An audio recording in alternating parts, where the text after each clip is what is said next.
¿Sabías que The Food Engineer Podcast tiene una página de Patreon? Pues sí, te cuento.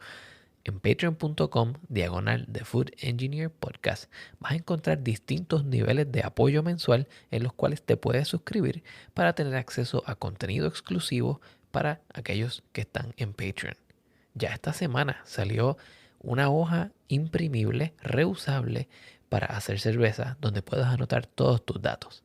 Así que no te lo pierdas, ve a patreon.com/ The Food Engineer Podcast y adquiere esta hoja, así como muchos otros materiales que van a estar siendo puestos allí semanalmente. Mucho se habla del maestro cervecero, el protagonista detrás del pan líquido. Pero ¿cuál es su rol en la cervecería exactamente? Alemania se ha considerado la meca de la ciencia cervecera por mucho tiempo, siendo este el país que exportó maestros cerveceros al mundo entero. El invitado de hoy nos cuenta cómo se formó como maestro cervecero, sus responsabilidades y su motivación para mantenerse creativo en un ambiente riguroso de producción.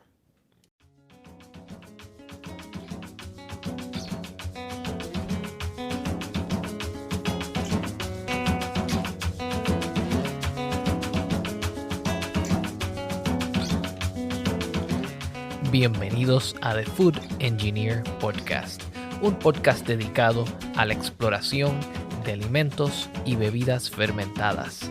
Yo soy tu anfitrión, Cristian Mercado.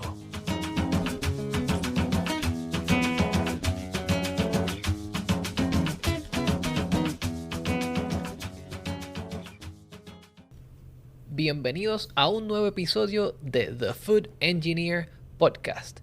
Hoy tengo a un invitado sumamente especial porque es una entrevista a la cual llevo mucho tiempo colaborando y planificando. Bienvenido, Philip Schuller, de Cervecera de Puerto Rico. Mucho gusto, Cristian. Muchas gracias por tener tu podcast. Un placer aquí desde Mayagüez, Puerto Rico. Va a notar que yo no soy puertorriqueño. El acento se me está pegando un poco, pero yo soy originalmente de Chile. Y nada, llevo 4 años aquí en la isla, pasándola muy bien, aprendiendo un montón y obviamente haciendo buena cerveza. Philip, ¿cómo ocurre? Vamos a empezar, ¿verdad? Con un poco de trasfondo, ¿verdad? Ya dijiste que vienes desde Chile. ¿Cómo Philip en Chile comienza a interesarse en la cerveza y lo lleva a entrar a este mundo y terminar siendo maestro cervecero? Sí. Básicamente es digamos, la historia de mi vida.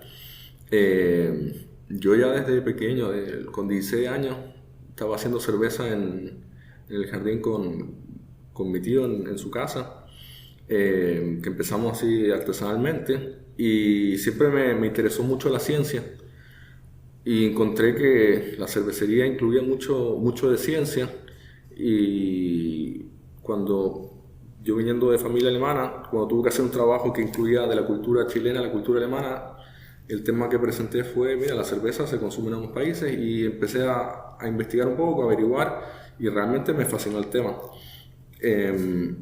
Me gustó tanto que dije, mira, yo me quiero ir a Alemania a estudiar esto. ¿Okay? Y realmente estuve postulando a una beca que tuve la suerte de recibir y por lo tanto pude irme, esto fue el año 2005, a estudiar a Alemania, a la ciudad de Múnich. La Universidad Técnica de Múnich ofrece el curso de maestro cervecero. ¿Okay? Es una de 2 universidades, la Universidad de Berlín es la otra que lo ofrece. Un estudio bastante práctico en realidad. Uno trabaja mucho en cervecería, trabaja también en laboratorios y obviamente toda la parte teórica y obviamente la práctica en las tardes, ¿no? Y así uno aprende un montón de los distintos estilos. Como ya estaba fuera de casa, yo me fui con 19 años de mi casa a vivir solo a Alemania básicamente y viajé un montón también para descubrir distintas culturas, distintas influencias, ¿no?, de la cerveza y se convirtió en mi pasión, ¿no? Desde los 16 años, como te digo, cerveza, y tengo 36, que llevo 20 años haciendo el brebaje. Wow, ¿Mm? 20 años. Y eso quiere decir, ¿verdad? Empezaste bien temprano. Y, ¿verdad? Para que lo pongas en perspectiva, Philip tiene la misma edad que yo y lleva mucho más tiempo que yo, quizás el doble de tiempo trabajando con cerveza. Eh, ¿cómo, cómo fue tu experiencia al transportarte desde Chile a ir a Alemania, estar en una cultura distinta, un idioma distinto para entrar a aprender un oficio que es sumamente técnico? ¿Hubo un impacto grande para ti?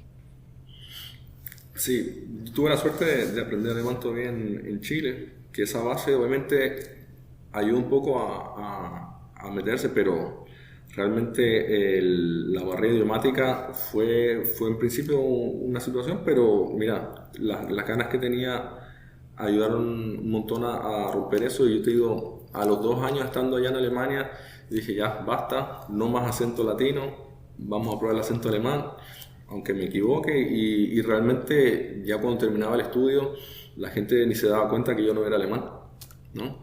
Que al final el estudio ayudó mucho a mejorar el idioma. Sí, Y la parte cultural seguro que es bien distinta. Pero imagínate que yo me fui a Alemania pensando en que yo estudiaba y me volvía. ¿Ok? Y mientras más tiempo yo pasaba allá, iba cambiando la mentalidad a, mira, me puedo quedar un momentito. Y ya al final dije, mira, yo me quedo, yo no me quiero volver.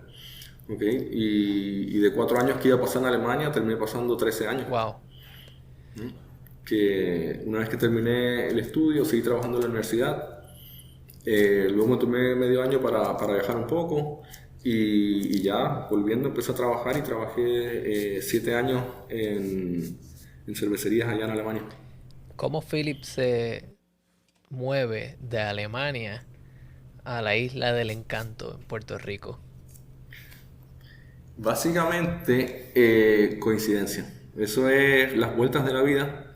Yo, después de 7 años trabajando, dije, mira, es una buena oportunidad para volver a viajar. Y mientras viajaba, tuve la suerte de hacer contacto con los maestros cerveceros acá de Cervecería de Puerto Rico. Básicamente, la combinación de conocer el estudio en alemán y toda la industria y hablar español no es algo muy común. ¿Ok? Que básicamente yo era un buen candidato y dio la casualidad que los maestros cerveceros estaban en Estados Unidos, mientras yo también estaba en Estados Unidos viajando, nos reunimos, nos conocimos y realmente fue, mira, te hacemos la invitación, ven a conocernos, me mostraron todas las facilidades, una cervecería preciosa, muy moderna, parecida a lo que yo estaba trabajando los últimos años en Alemania, que también tenía experiencia relevante. El equipo de trabajo era particularmente del mismo estilo, así que era un muy buen fit tanto para cervecera como para mí.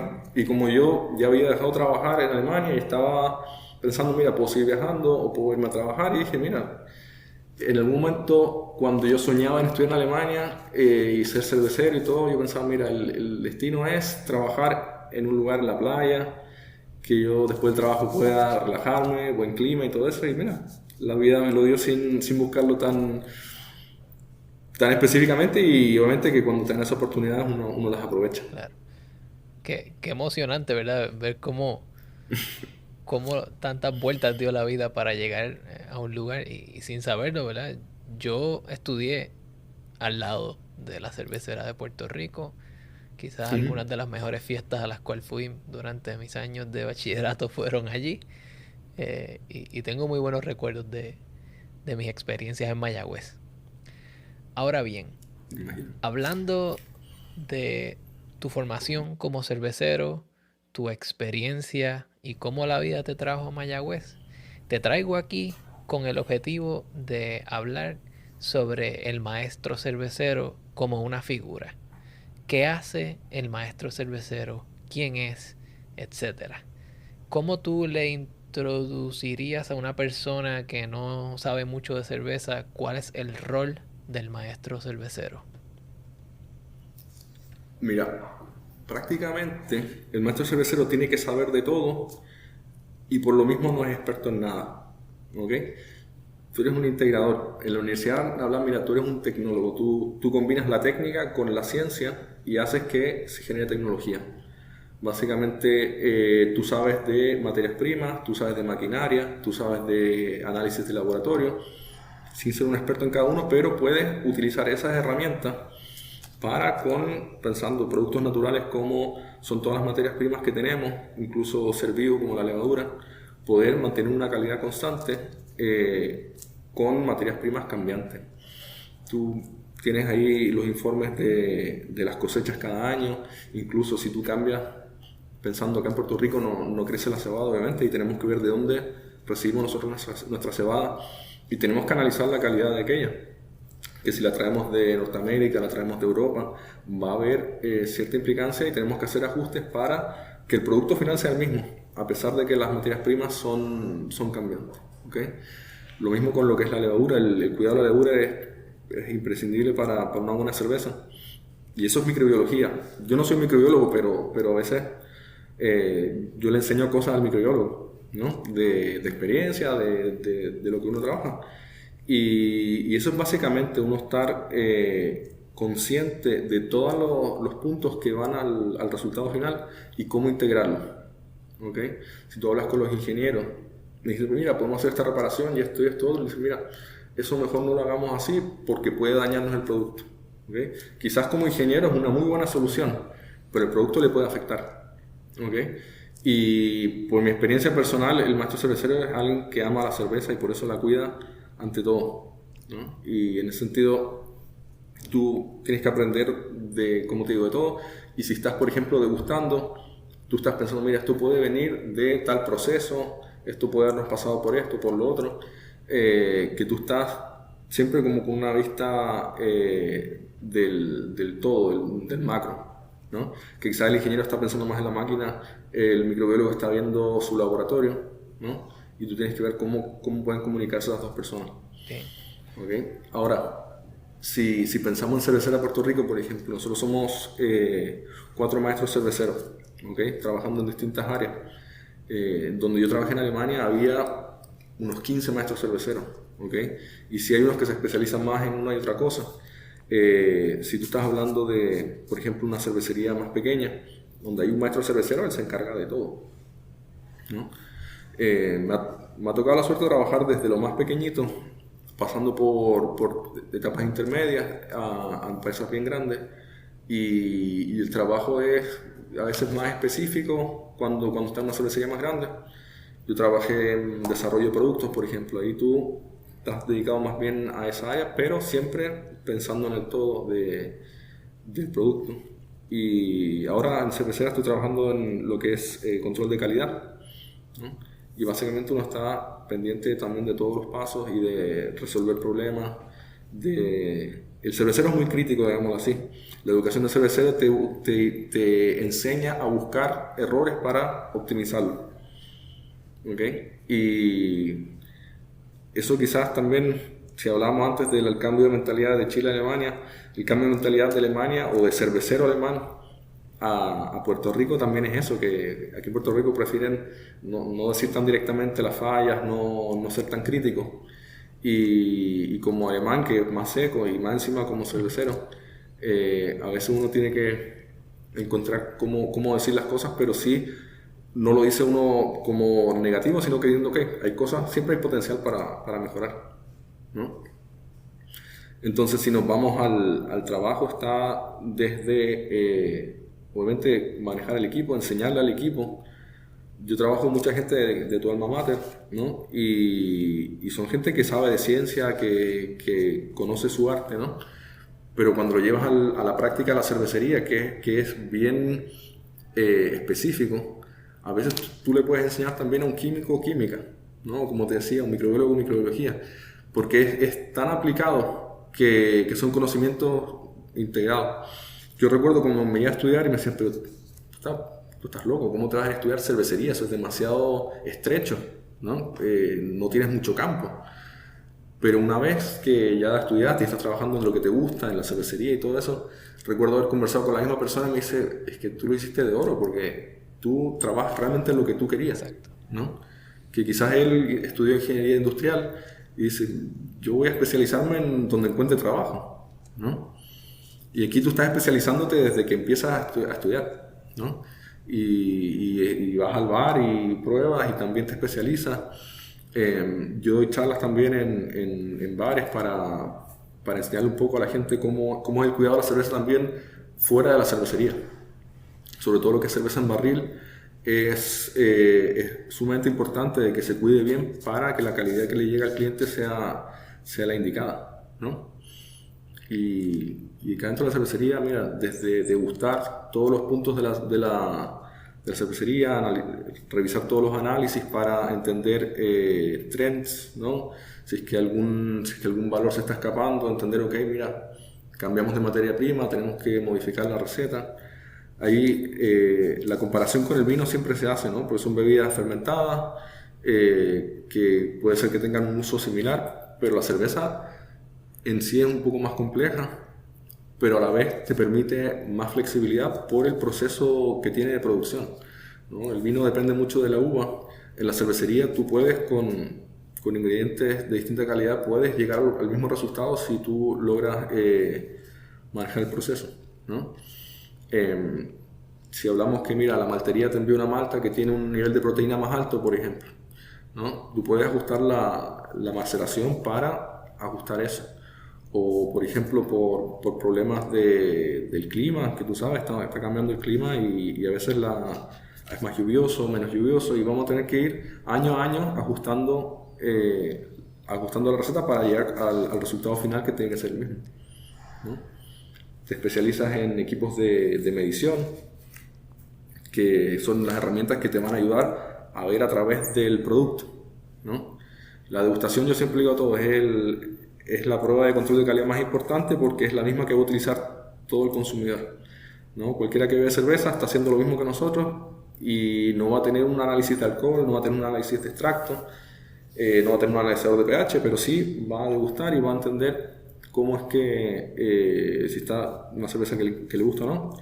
Y por eso mismo nosotros también desarrollamos personal dentro de la empresa y de todas las áreas. Le damos adiestramientos de degustación, le hacemos pruebas, le hacemos cursos para que nos puedan ayudar a entender, mira, estamos manteniendo la calidad que queremos mantener, o si, por ejemplo, hicimos un cambio de materia prima, le ponemos a comparar de manera ciega y decir, mira, ¿te das cuenta que hay una diferencia o realmente logramos cumplir con el objetivo que era que no te des cuenta? Que ahí es un poco el arte del cervecero. Philip, me está bien interesante muchas de las cosas que acabas de decir. Y tomé notas, por eso estaba mirando hacia abajo. Y es que, número uno, mencionaste que eres un integrador. Y siento que hay muchas similaridades con algunos de los trabajos que yo he hecho, donde tú llegas a un lugar y el estadístico es el estadístico. En tu caso, el químico es el químico, el microbiólogo es el que sabe de la levadura y qué es lo que más le gusta y cómo mantenerla bien. Pero tú eres el que sabe qué parámetros tú puedes cambiar en tu fermentación o en tu producto para que se ajuste a la levadura o para que la levadura pueda producir mejor o que para que la fermentación sea más rápida o más lenta. Luego mencionaste el toque cultural, donde un cervecero tiene que ser objetivo. Hay datos, hay cosas que cambian y se tienen que decir. Y culturalmente a veces puede ser difícil llevar la idea de que esto no está bien, pero es la responsabilidad del maestro cervecero llevar ese mensaje. Y lo último punto que me interesó mucho es que tienes un rol de educador, que no solo haces la cerveza, sino que educas al consumidor intermedio, el dueño del bar o la persona que va a recibir tu producto, para que no agarren un barril y te lo dejen al sol por una semana antes de llevarlo entonces a la nevera y dañarte la cerveza. Me está sumamente interesante lo amplio que es tu labor. Y eso me lleva a preguntarte, ¿cómo es un día normal en la vida de Philip Schuller? Ok. Mira, eso es una práctica que yo traigo de Alemania. Lo primero que yo hago al entrar al turno, antes de sentarme en la oficina, es pasar por todos los laboratorios y entender qué está pasando, ¿no? En qué está cada proceso, en qué laboratorio hay a veces desafío o en el mejor de los casos me dicen, mira, todo está bien, perfecto. Y la idea de eso es poder también tener toda la información para trabajar. Por ejemplo, el ejemplo que tú dabas, mira, si el microbiólogo me dice, está pasando esto, esto, otro, yo quizás acabo de hablar con el químico y me dice, mira, tenemos un nivel alto de sulfito. ¿Okay? Y yo sé que el sulfito sale con el estrés de la levadura. Entonces digo, mira, parece que tenemos que darle más, qué sé yo, más aminoácidos a la levadura o lo que sea, para que se sienta más cómoda y llegamos al equilibrio que requerimos. Entonces, al ir recibiendo toda esa información, yo ya estoy preparándome para entender cualquier desafío que se presente en las siguientes áreas, o si es que surge algo que combina con un área que ya pasé, vuelvo y lo hablamos, ¿no? Después intento pasar siempre por las líneas de producción también para lo mismo. Verificar que todo el mundo esté atento a lo que está sucediendo. Si es que hay alguna situación que, por ejemplo, está sucediendo en el almacén, donde nosotros paletizamos, pero las personas que están en la línea no tienen información de eso, yo aprovecho de decirle, mira, hay una situación ahí, se está arreglando, pero que pongamos atención para poder facilitarles quizás el trabajo a ellos o no desesperarnos si creemos que no estamos avanzando como queremos. ¿Okay? Y básicamente yo lo veo personalmente así, la persona que va a estar haciendo el trabajo es el insumo más importante para que resulte bien, y por eso intento meterlo un poco en el flow de cómo yo estoy pensando, cómo estoy viendo las situaciones. Si tú has trabajado en la industria, sabes que todos los días hay algún desafío nuevo o a veces también conocido, y resolver esos problemas te ayuda a poder después tener el tiempo para ir pensando en el resto, ¿no? Entonces a mí me gusta siempre empezar el día resolviendo las situaciones que puedan haber, cosa que si se requiere más tiempo tengas todo el día para lograr resolverlo, ¿ok? Y en el momento en que eso ya está resuelto, tú puedes seguir con lo habitual. Yo tengo en la posición de calidad contacto con la gente del mercado, con la gente de marketing, con la gente de almacén, con la gente de producción. Entonces sí es importante revisar si es que hay alguna notificación, algún email, alguna situación. Y lo otro, como te digo, degustar siempre es bien importante. Una vez al día, por lo menos, intentamos degustar con mi compañero que también es maestro cervecero, Daniel Stamberg. Intentamos degustar todas las partes del proceso, los mostos, las fermentaciones, las maduraciones, los productos ya envasados, ¿no?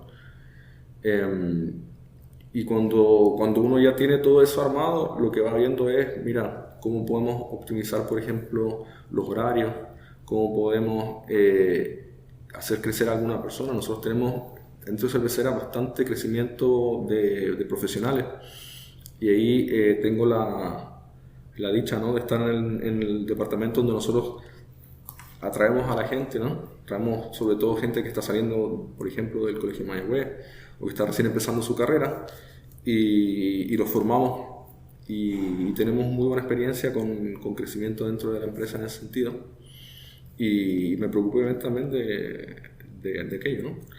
Ahora, lo que sigue son quizás semanalmente reuniones, por ejemplo, para la planificación de la producción, ¿no? También tenemos checks con las distintas áreas para decir, mira, este mantenimiento, esta tarea que quizás es más menos regular, ver cómo coordinarla. Y ya lo último es, mira, la vista hacia el futuro, ¿no? ¿Qué equipos podemos traer? ¿Qué tecnologías podemos incorporar? Cervecera, y en su momento me atrajo mucho, es una empresa que sigue creciendo, sigue incorporando nuevas tecnologías. Yo en los 4 años que llevo he instalado distintos equipos, hemos desarrollado distintos métodos, ¿no? Y la idea es poder sacarle el mayor provecho.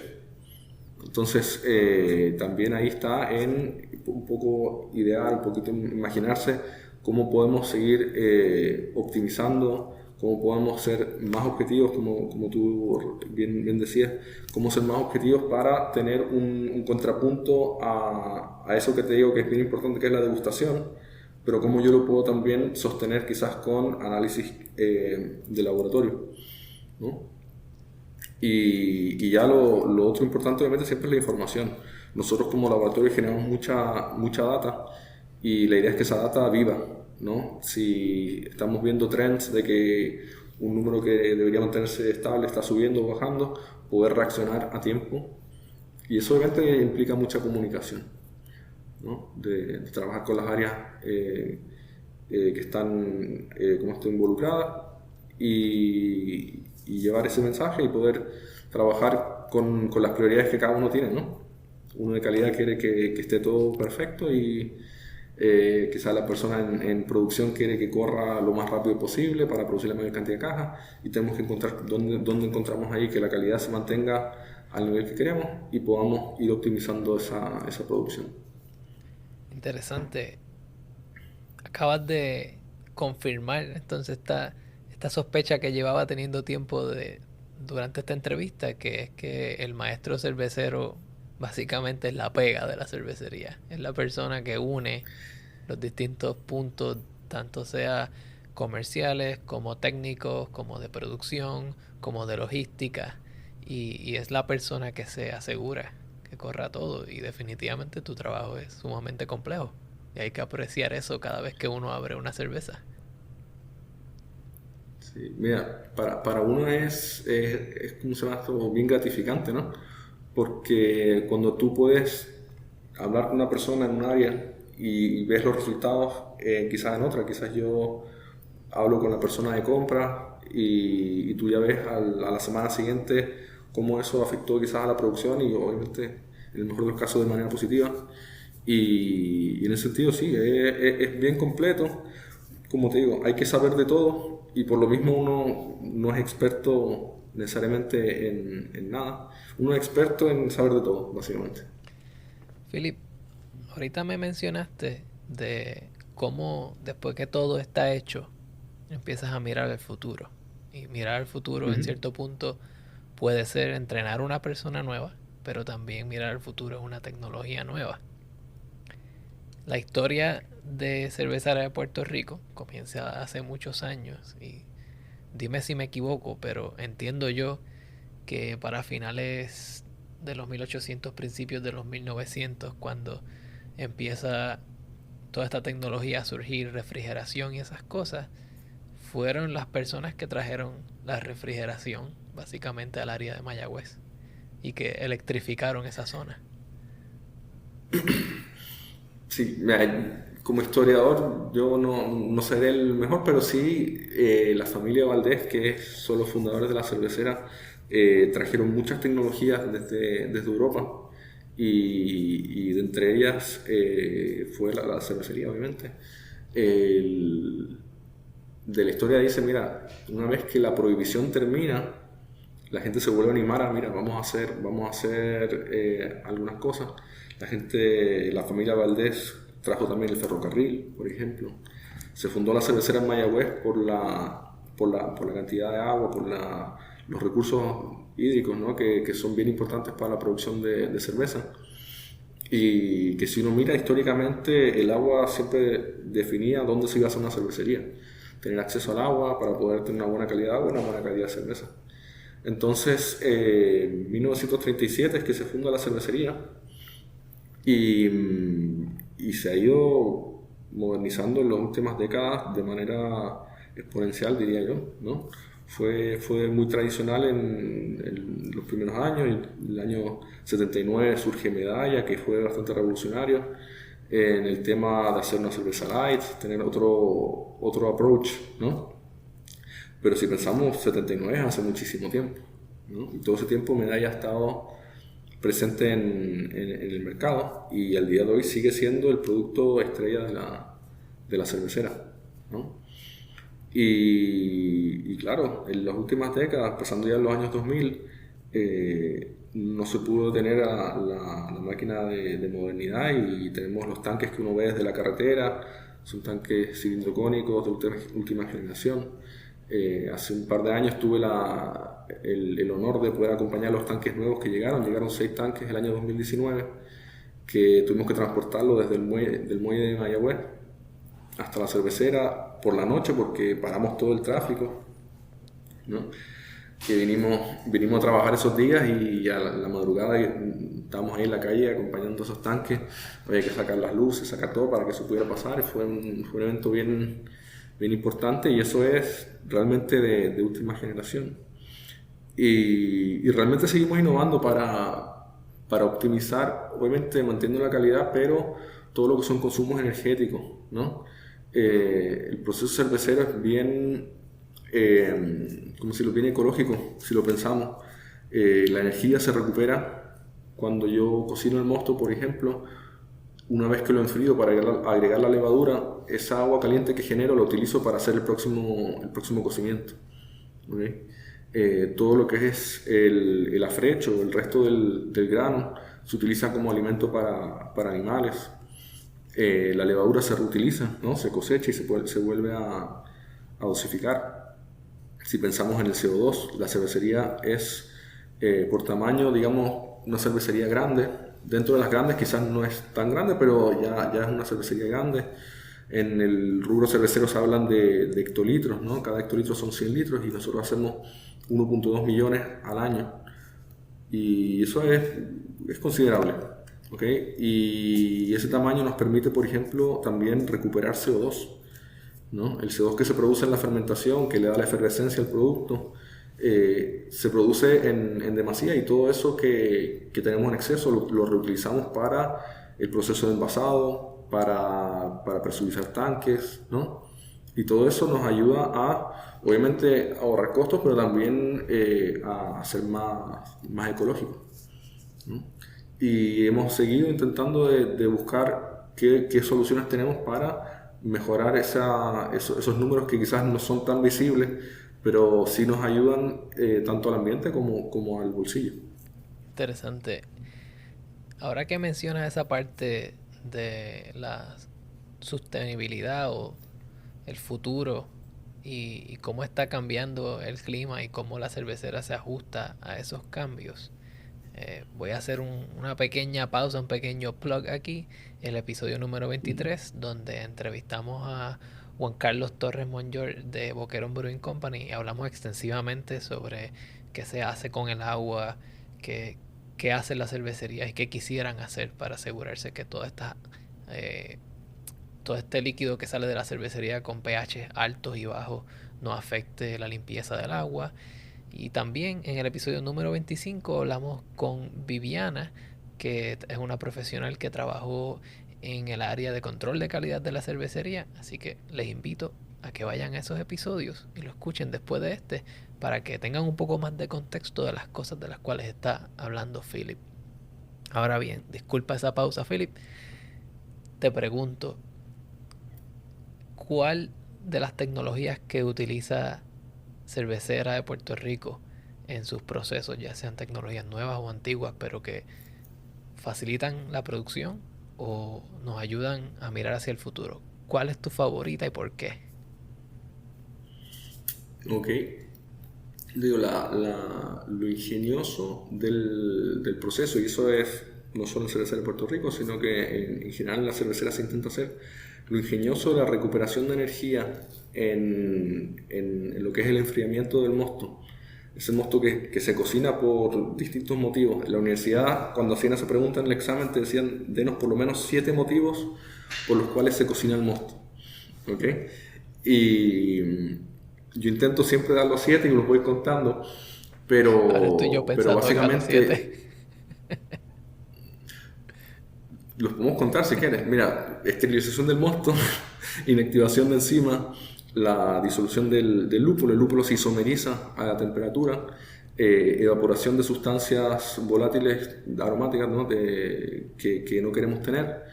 Tenemos la concentración del mosto, ¿no? al extracto que queremos tener. Tenemos coagulación de proteínas. Voy con color, ¿no? Me voy a colgar. El color se afecta Es un efecto secundario realmente. No es que nosotros queramos afectar el color, sino que por el calor obviamente se va a afectar. Pero en el examen no te lo aceptaban porque es un efecto secundario. Interesante. Pero digamos que con 6 ya pasaba el examen. Pero realmente eso ingenioso de recuperar el calor, a mí se me ha parecido muy, muy interesante y tiene más niveles de optimización. ¿Ok? Que tú puedes, incluso el vapor que sacas de la cocción, tú puedes reutilizarlo para calentar agua y poder ahorrar más energía todavía. En el caso de nosotros, se instalaron, yo te diría que se terminaron de instalar y llegué yo, así que he tenido el placer de ayudar a optimizarlo. Un nuevo sistema de cocción que incorpora menos calor para lograr el mismo efecto, que implica que podemos ahorrar energía y mejoramos la calidad de la cerveza, porque el calor obviamente que es necesario para todos esos efectos que estamos hablando, pero sí intentamos reducirlo al máximo, porque el calor obviamente también va produciendo sustancias que en el futuro de la cerveza pueden ser precursores de aromas de envejecimiento que son indeseados. ¿Okay? Y en ese sentido hemos incorporado también otras tecnologías de laboratorio, como por ejemplo la cromatografía de gas, para monitorear distintas sustancias que nos ayudan a reducir la cantidad de evaporación que tenemos. ¿Okay? Se instalaron unos calentadores internos de la cocción que también nos ayudan a calentar durante todo el tiempo de la cocción sin necesariamente bullir. ¿Okay? Y eso es una tecnología bastante moderna en la cual nosotros podemos mantener el aporte de energía para mantener la temperatura de límite, ¿no? de la cocción, sin tener que cambiar de fase a vapor. Y después, intencionalmente al final, lograr esa evaporación y calcularla al punto después de la coma, cuánto líquido nosotros estamos evaporando. Y con eso ahorramos cantidad de líquido que tenemos que calentar o que tenemos que volver a integrar al proceso, ¿no? Y obviamente le quitamos carga térmica al producto y ahorramos producción de vapor, ¿no? Que en ese sentido, yo recuerdo en el estudio haber leído algún paper de cervecerías, no solo CO2 neutral, sino que cervecerías que le quitan CO2 al ambiente, ¿no? O sea, ya son proyectos bien especiales. Ahí en alguna parte de Suiza que se le ocurrió a alguien que quería lograr ese objetivo, pero teóricamente se puede, ¿no? Considerando que la cebada, ¿no? va a absorber CO2 del ambiente para crecer, y viendo que con ese consumo que tenemos de cebada y sin aportar demasiado más de lo que estamos incorporando, se puede tener neutralidad, e incluso teóricamente, en ese momento era teóricamente, se podría absorber CO2 del ambiente a través de hacer cerveza. Wow. Es un cálculo, me imagino que es sumamente complejo para llegar ahí, pero me consta que hay varias cervecerías a nivel internacional las cuales están trabajando para hacer cerveza que sea de un impacto neutral o negativo a través de carbón. Hay ejemplos en Asia, en Inglaterra. Hace poco se hizo una cervecería que busca generar su propia energía para todo. Muy interesante. Hay mucho de qué hablar en esa área, así que me gustaría en un futuro entrar en más detalle en la tecnología de último modelo. Quisiera preguntarte, Philip, ¿cuáles han sido las lecciones aprendidas en tu carrera que quisieras dejarle a alguien que quiera empezar en el mundo de la cervecería como un profesional o como un maestro cervecero? En mi experiencia, el cervecero que tiene éxito es uno que realmente ama el producto, ¿no? La cerveza como bebida, obviamente, no estoy hablando de que tiene que ser alcohólico, sino que realmente respeta lo que es el producto como sería como una herencia cultural de miles de años, ¿no? Y realmente, si tú no te sientas a pensar y dices, vamos a abrir una cerveza, me voy a tomar, Pero si tú sabes todo lo que historias que hay detrás de cada una de esas cervezas, son impactos bien grandes en la humanidad. Y uno cuando obviamente lo vive de esa manera, lo aprende a respetar y eso te motiva un montón a encontrar esa pasión, ¿no? Al final mucha gente lo habla así, mira, tienes que encontrar tu pasión para poder hacer bien tu trabajo y para poder disfrutarlo. Y en el caso de la cerveza, me parece que el producto mismo te lo facilita, ¿no? Yo lo he visto muchas veces en la parte de cómo se vive cada cultura, cada cerveza. Si tú hablas con gente quizás menos experta, hay muchas concepciones que quizás no son tan correctas y tú le puedes explicar, mira, lo que pasa es que la cerveza se hace en tantos lugares y se puede hacer de tantas maneras que al final sí, todo es cerveza, pero cada una tiene su historia, cada una tiene su proceso y su particularidad, ¿no? Que tú puedes hacer la misma receta en dos partes del mundo distintas y vas a ver distinto, ¿no? Llega tan así que tú puedes servir la misma cerveza en dos vasos distintos y por la forma del vaso también la vas a sentir distinto. O puedes tomar la misma cerveza 2 días distintos y porque tú estás un poco en otro ánimo también te va a saber distinto, pero está esa base de la bebida histórica que lleva a la gente a celebrar, a relajarse por la tarde o a hacer lo que más le guste. Y en ese sentido, la pasión yo lo he visto como bien importante para el éxito del cervecero. Sobre todo por esa visión que tienes que tener y tienes que estar en contacto con tantas áreas que una persona que no tiene esa energía quizás no va a tener el éxito, porque hay gente que le gusta estar ahí en su oficina y estar haciendo sus cosas tranquilos. Esto es para alguien que le gusta ser más hands-on y estar por todos lados y viviendo el producto, básicamente. Así que ya saben, si quieren seguir los pasos de Philip, mucha dedicación, amor al producto, respeto a la cultura, ya sea como sea que estén haciendo su cerveza. Cada opinión y cada estilo tiene su validez y su valor. Y Philip, te quiero dar las gracias por aceptar esta invitación. A mí me llena de mucho orgullo entrevistar a una persona que esté trabajando en un lugar que para mí yo llevo con tantos buenos recuerdos, y un producto que al día de hoy, estando en New York, aún así lo busco. Así que muchas gracias y mucho éxito para ti. Gracias a ti, tienes mucho éxito, ha sido un placer y nada, cuando quieras te podemos dar la bienvenida aquí también para que vuelvas a revivir esos momentos y conozca un poquito más la producción, la tecnología que estamos utilizando. Muy bien.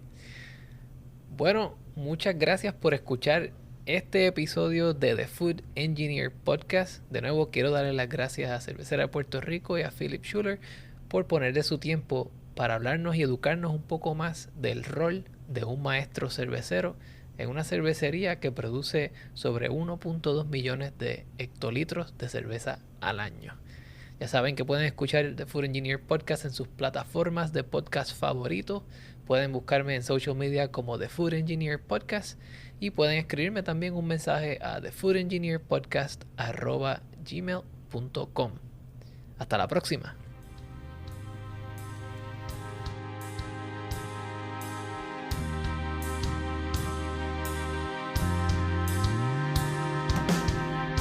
Un lápiz puede morir de dos formas. Una, cuando su punta se parte y se le sigue sacando. Otra, cuando está podrido de nacimiento. Pero los lápices buenos no se parten. Agotan su vida para pronunciar palabras puras, para inyectar carbón en un papel, para escribir el ser de todos en fibras. Este episodio fue producido y editado por Cristian Mercado.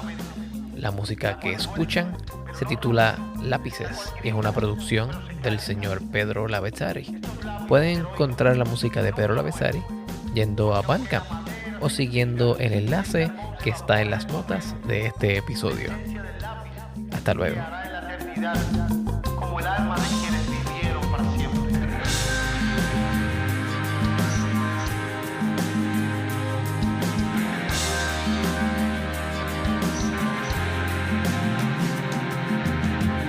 Ayer y mañana es igual que siempre.